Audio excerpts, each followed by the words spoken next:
Hello বন্ধুরা, আসসালামু আলাইকুম। কেমন আছেন আপনারা সবাই? আশা করি ভালো আছেন, সুস্থ আছেন।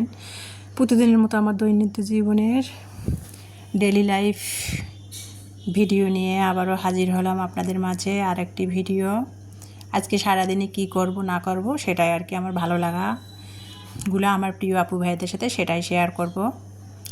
তো এই যে সকালবেলা ইলমাকে আমি পাস্তা ছিল ফ্রিজে, সেটা আর কি ইলমাকে আমি গরম করে দিয়েছি। ইলমা পাস্তা খেয়েছে। আর খিচুড়ি আছে, খিচুড়ি আর কি গরম করে আমি আর ইমানি খাবো। গতকালকে তো খিচুড়ি রান্না করা হয়েছিল, সকালে নাস্তা খাওয়ার জন্য খিচুড়ি রান্না করা হয়েছিল। তো এই যে বললাম হেল্পিং হ্যান্ডটা আমার আসছিলো আর নাস্তা খাওয়া হয়েছিল না, পরে সেটা আর কি দুপুরে খেয়েছিলাম। তো খিচুড়ি একটু রয়ে গিয়েছিল, তো সেটা গরম করে নিলাম। আমরা দুই মা মেয়ে, ইমানি কোচিংয়ে পরীক্ষা দিতে কোচিংয়ে গেছে উদ্ভাসে, ও আসলে খিচুড়িটা গরম করে রাখলাম, ও আসলে খাবো। তো এই যে দেখতে পাচ্ছেন এখন আমি ডিমটা খেয়ে নিচ্ছি, সকালের নাস্তা। আর ইলমাকে তো অটোতে তো উঠাই দিছি, ইলমা স্কুলে চলে গেছে। তো সকালের নাস্তা অফ ক্যামেরাতে কিন্তু আমি এসবগুলোর পানি খেয়েছি, গ্যাস্ট্রিকের ওষুধ দিয়ে খেয়ে তারপরে কিন্তু আমি এই যে দেখতে পাচ্ছেন ডিম সিদ্ধ করে সকালে নাস্তা খেয়ে নিলাম। নিয়ে তারপরে ইলমাকে স্কুলের উদ্দেশ্যে আর কি উঠাই দিলাম। দিয়ে এই যে সকালবেলা এখন আমি এই যে মানে বাসায় ইমানিও নাই, ইলমাকে স্কুলের অটোতে উঠাই দিতে আমি বাইরে গিয়েছিলাম। তো ওই জন্য আর কি বাসাটা যেহেতু আমার প্রতিটা অফিস এনজিও ভাড়া, আর বাসার মধ্যে আপাও এখন বাসায় নাই, অফিসে চলে গেছে। আপা যেহেতু বহুমুখী এনজিওর আর কি নির্বাহী পরিচালিকা। তো বিল্ডিংটা পুরো খালি, আমি একা ফ্যামিলি বলতে। তো সেই জন্য তালা মেরে দরজার মধ্যে ইলমাকে নিচে যাই অটোতে উঠাই দিতে স্কুলের। তো ইলমাকে অটোতে স্কুলের উদ্দেশ্যে রওনা দিল। ইলমাকে অটোতে তুলে দিয়ে এসে বাসায় আসলাম। বাসায় এসে তো ভাবলাম যে বাসি বিছনা গুলা গুছিয়ে নিব। আর এগুলো তো একটা গৃহিণীর প্রতিদিনের কাজ, কি আর ব্যাখ্যা করে বলবো বলেন। আমার আপুরাও তো এগুলো প্রতিদিনই করেন, আর কি বলবো। তো সেগুলোও করতেছি, যেহেতু এটা আমার ডেইলি লাইফের ভিডিও। তো আমি যা যা করি, যা যা খাই সেটাই তো আমার আপু ভাইদের সাথে শেয়ার করবো, তাই না আপুরা? সেটাই করতেছিলাম। সকালে দুই বেডরুমের বিছানাগুলা আর কি গুছিয়ে নিচ্ছিলাম। মানে আর ইদানিং না, ওই যে এক সপ্তাহ ধরে হালকা পাতলা বৃষ্টি হচ্ছে, মানে একেবারে মুষলধারায়ও না। আর না মানে মশার উপদ্রব তো বেড়েই গেছে। আর না লাইট জ্বালালে না, বাল্ব জ্বালালে খালি ছোটো ছোটো এগুলা মশার মতো পোকা, সেগুলো না পুরা বিছনা সোফা ঘরের মধ্যে পড়ে পড়ে লাইটের পাশ দিয়ে পড়ে, ঘর বেলা নোংরা হয়। রাতে কিন্তু আমি শোয়ার সময়ও ঘর ঝাড়ু দিয়ে দরজার এক কোণে জমা করে রাখি। আর সকাল থেকে তো দিনে 2বার ঘর ঝাড়ু দেওয়া হয়, সারাদিনে 2বার ঘর ঝাড়ু দেই, আবার রাতের বেলাও ঝাড়ু দেই, তারপরেও কত ময়লা জমে থাকে। ওই যে একটু বৃষ্টি হয় হালকা পাতলা, বা তার সাথে বাতাস বয়, তার সাথে না যত ময়লা পোকা সেগুলো আর কি, ছোটো ছোটো পোকা, সেগুলো আর কি বিছানার মধ্যে এসে পড়ে, লাইটের মধ্যে পড়ে, সেগুলো আর কি দিয়ে ঘর নোংরা হয় বেশি। তো বিছনাগুলো ঝেড়ে নিচ্ছিলাম। যদিও এক রুমে আমরা 3 মামে থাকি, আর এক রুম গোছায় থাকে সবসময়, তারপরও আর কি সকালে উঠে বাসি বিছনাগুলো ঝাড়তেছিলাম। আর বাসি এখন ঘর ঝাড়ু দেবো। তো সকালে বিছনা বালিশগুলো ঝেড়ে ঝাড়মোছ করে নিচ্ছি। আর আমার সেটাই আর কি আমার আপুদের সাথে শেয়ার করতেছিলাম। আর আমার আপুরা তো কত সুন্দর করে ট্রাইপডে ভিডিও ক্যামেরা রেখে কত সুন্দর করে ভিডিও করে। আমার না ট্রাইপডও আছে, অ্যাকশন ক্যামেরা আছে, তারপরে যে গলার মধ্যে মাইক্রোফোনগুলো দেয় না, সেগুলো ইলমার বাবা আমাকে কিনে দিছে। ব্র্যান্ডের না, আমার যেমন সামর্থ্য সেরকমই ইলমার বাবা আমাকে শখ করে কিন্তু অনেক কিছুই কিনে দিছে। কিন্তু আমি না কোনো কিছুই ব্যবহার করি না। আমি মোবাইলে ভিডিও এক হাত দিয়ে ভিডিও ধরে মোবাইলে ভিডিও করি। আর আমার ডেইলি লাইফের ভিডিওগুলো আমার আপু ভাইদের সাথে শেয়ার করি। আবার মোবাইলে ভিডিও এডিট করে, মোবাইলে কিন্তু ভয়েস ওভার করে ভিডিও, আর তারপরে আমি এডিট করে দেই। আমার অত কোনো কিছুই লাগে না। তো যাই হোক, এই যে বাসি ঘরগুলা ঝাড়ু দিলাম, বিছনা বালিশগুলো গুছিয়ে নিলাম। আর ইমানি এখন স্কুল থেকে আসে নাই, এখন 10টা বাজে। তো দেখতে পাচ্ছেন এর দিকে কিন্তু দিনাজপুরে আর কি, এর ফাঁকে কিন্তু আমি অন্যান্য কাজগুলো করে নিয়েছি। মানে সকাল থেকে আর কি আকাশটা পরিষ্কার ছিল। তো ইমানি অলরেডি অফকার মতো চলে এসেছে, খিচুড়ি গরম করে দিয়েছে, ও খেয়ে নিয়েছে। নিয়েও ভিতরে আর কি বই নিয়ে বসছে, অনলাইন কোচিং করতেছে। এখন 12টা বেজে গেছে যেহেতু, তো ওই প্রতিদিনের মতো 12টা বাজে একটু মানে লেবু পানি খাবো, খেয়ে দিয়ে রান্না বসাবো। তো যাই হোক, যেটা বলতেছিলাম, এর ফাঁকে কিন্তু আমি অফ ক্যামেরাতে অন্যান্য কাজগুলো করে নিয়েছি। তারপরে আমার আপু ভাইয়াদের পরিবারে যে ভিজিট করেছি, তাদের পরিবারে যেয়ে ভিডিওগুলা। তো এখন 12টা বাজে, একটু লেবু পানি খেয়ে আমি রান্না বসাবো। তা এর ফাঁকে না বৃষ্টি আসছে, মানে সকাল থেকে ওয়েদারটা ভালো ছিল, মানে রোদও ছিল না, একবারে তীব্র রোদও ছিল না, আবার বৃষ্টিও ছিল না, ওয়েদারটা সুন্দর ছিল। হঠাৎ করে 12টা বাজে এত পরিমাণ বৃষ্টি হচ্ছে দিনে, হঠাৎ করে বৃষ্টি আসছে। তা বৃষ্টিটা বেশিক্ষণ ছিল না অবশ্য।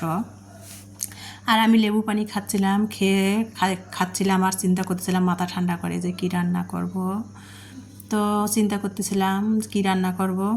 গতকালকে তো রাতে সারাদিনই খিচুড়ি খাওয়া হয়েছে, রাতের বেলা একটুখানি আধা পট চাল রান্না করে ফ্রিজের মধ্যে মাংস ছিল চিকেন, মানে ব্রয়লারের, আর শাক ভাজি, সেটা দিয়ে রাতের বেলা খেয়ে নিয়েছিলাম। তো সকালে তো খিচুড়ি গরম করে খেয়ে নেওয়া হলো।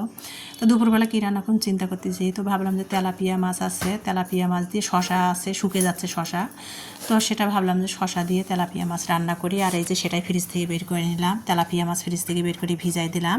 আর কাঁকরোল কেনা হয়েছিল, 1 সপ্তাহ হয়ে গেছে, শশা কাঁকরোল। তো ভাবলাম যে গত রবিবারে কেনা হয়েছে, আজকে রবিবার 8 দিন হয়ে গেছে।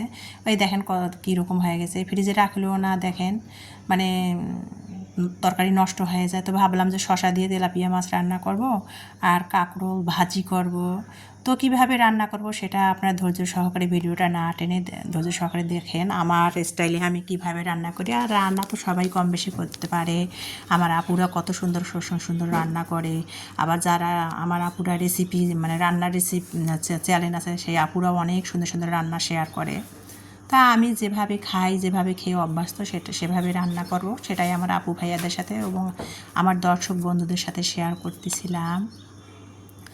তো মাছটার বরফ ফ্রিজ থেকে বের করে ভিজাই দিয়েছিলাম, পানিতে বরফ ছাড়ছে, লবণ হলুদ মরিচের গুঁড়া দিয়ে মাছটা মেখে নিলাম, ভালো করে ধুয়ে মেখে নিলাম। আর কাঁকরোলটা কিন্তু আমি চাকা চাকা করে কেটেছি, দেখেন কীরকম, একটু মোটা মোটা, একবারে মোটাও না পাতলাও না, মিডিয়াম সাইজের চাকা চাকা করে কেটে কাঁকরোলটার মধ্যে লবণ হলুদ মরিচের গুঁড়া দিয়ে কাঁকরোলটা মাখাই নিলাম।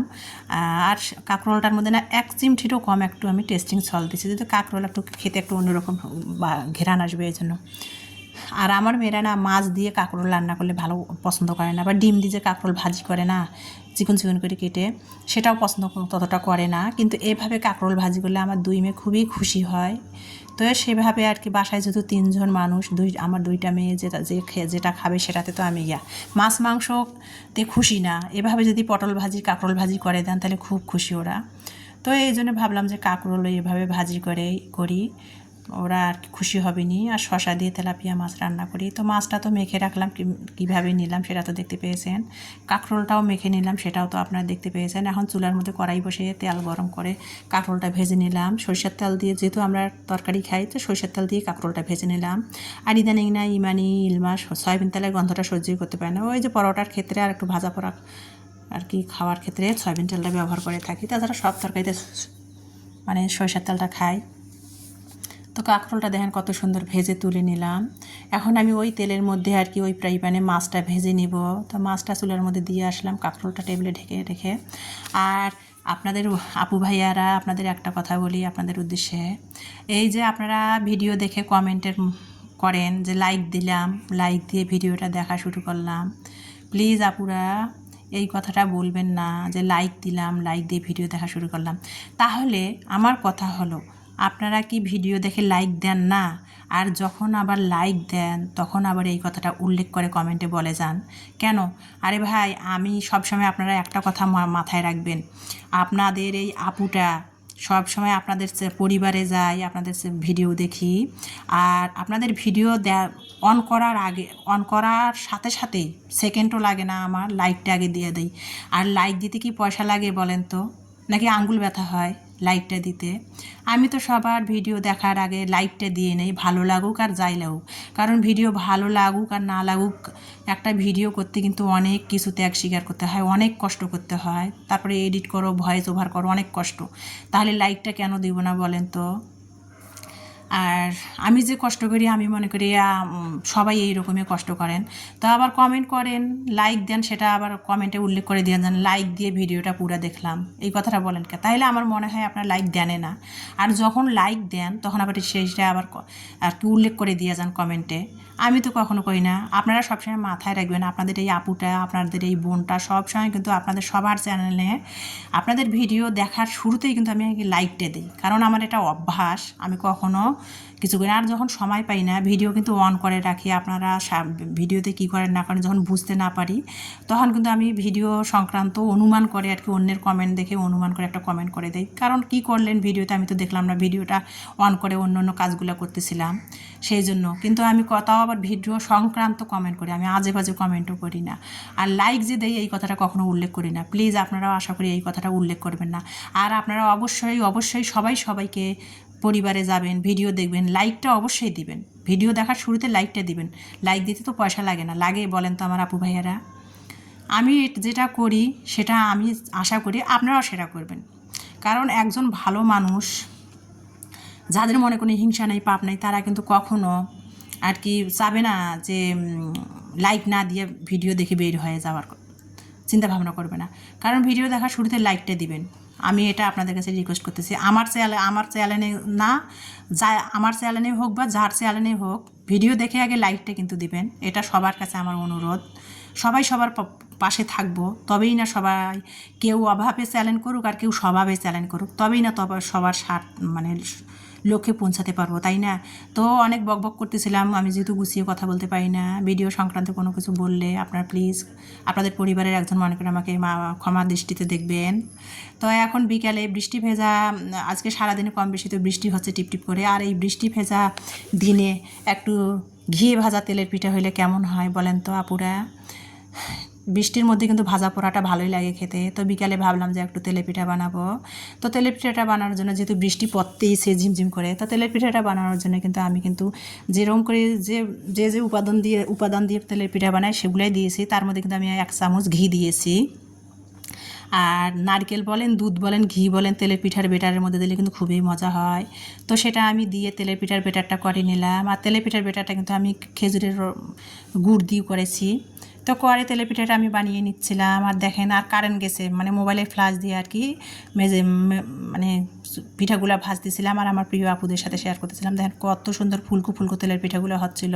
আর আমি তেলের পিঠার বেটার বানাই সাথে সাথে ভাজি, দেখেন তারপর কত সুন্দর হয়। দেখেন কত সুন্দর হয়েছে, ফুচকার মতো ফুলে টুপি টুপি মানে টোপা টোপা হয়েছে।